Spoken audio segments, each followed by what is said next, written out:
Hello বন্ধুরা, নমস্কার। লাউয়ের খোসা বাটা, লাউয়ের খোসা ভাজা তো সবাই আমরা খেয়েছি। আজকে লাউয়ের খোসা দিয়ে একটু অন্যরকম কিছু বানিয়ে দেখাচ্ছি। প্রথমে লাউয়ের খোসাটা একটু সিদ্ধ করে নিয়েছি। এবার এটাকে আমি মিক্সিতে বেটে নেব আর দিয়ে দেব রসুন আর দেব কাঁচা লঙ্কা দিয়ে এটাকে পেস্ট করে আসছি। কড়াইতে সর্ষের তেল দিয়ে দেবো। এটা গরম হলে দিয়ে দেবো কালো জিরে। এর মধ্যে দিয়ে দেবো লাউয়ের খোসা যেটা বেটেছি এটা। এর মধ্যে দিয়ে দেবো সেদ্ধ করা আলু, দিচ্ছি স্বাদ মতো লবণ, সামান্য পরিমাণ চিনি। পুরটা আমার রেডি হয়ে গেছে। এখন আমি পুরটাকে নামিয়ে ঠান্ডা করে নেব। কড়াইতে আবার সাদা তেল দিয়ে দিচ্ছি।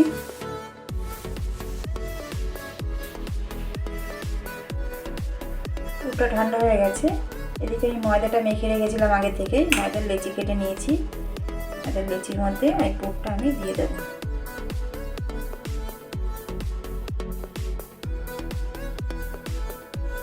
এটাকে হাতের সাহায্যে চ্যাপটা করে নেব। এটাকে আমি বেলবো না।